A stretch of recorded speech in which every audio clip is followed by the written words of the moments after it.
Rising Up with Siddhartha by Hermann Hesse.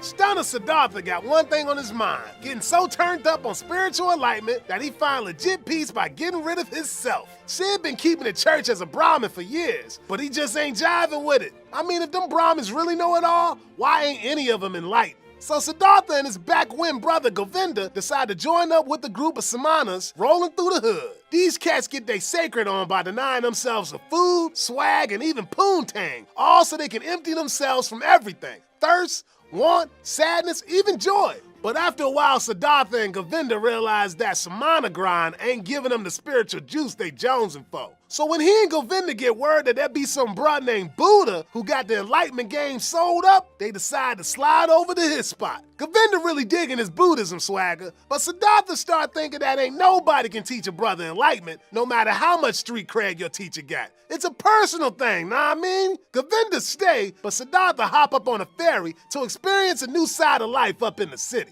Sid ain't got the ends to pay this ferryman, but brothers say no problem, blood. You'll hook me up in other ways. When Sid hits the mean streets of the city, he peep game at a dime named Kamala. She teach him how to love, but only after he get rich, of course. New money, but none of the booze, booty, and dice in the world can give a brother the answers he itching for. Matter of fact, it only make it worse. So bad that Sid thinking about snuffing it. So Siddhartha go back to the ferryman, who named Vasudeva, seeking some legit wisdom. Fools say he found inner peace not from religion, not from banging honeys and sipping Henny, but from the river. Then one day that dame Kamala up and died, leaving her little shit son with her baby daddy, who turned out to be Siddhartha. Gotta wrap it up, Sid. Any enlightened brother knows that. Siddhartha tried to look after him, but this kid's such a hater that he eventually boosts all that cash and bounces out to the city. Siddhartha tried to catch him, but then he realized, I just gotta let him go so he can figure life out for itself. After studying the river for years, Siddhartha finally recognized the oneness and timelessness of the universe. All things,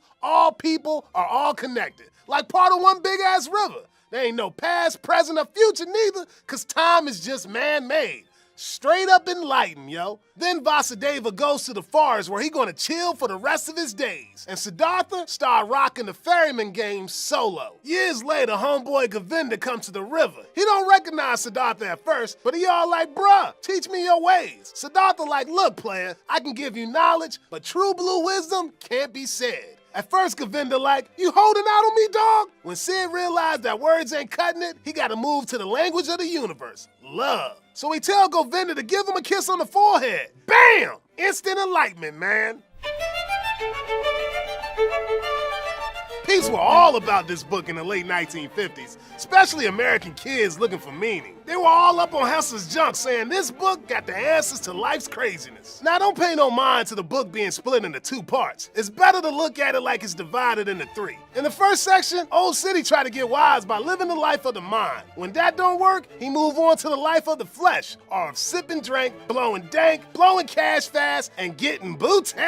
But neither one giving him legit wisdom. Only by bringing all that life suffering together is he able to reach enlightenment by listening to the river. And that's Hesse's main jam. Like Siddhartha say, wisdom can't be passed on, player. One can pass on knowledge, but not wisdom. One can find wisdom, one can live it, one can be supported by it, one can work wonders with it, but one cannot speak it or teach it. Enlightenment ain't about listening to the right teacher or reading the right book. Even if it's a book as dank as this one, you gotta figure it out for yourself. You gotta live it. Like my brother from another mother, Nietzsche, said, and thus spake Zarathustra, now I go alone, my disciples. You too go now alone. One repays a teacher badly if one always remains nothing but a pupil. I bid you lose me and find yourselves, and only when you have all denied me will I return to you. So stop listening to me. Get your ass out of your chair and go find yourself. But make sure you hit that subscribe button first and cop some of my sweet Thug Note swag. Catch you later, my ballers. Peace.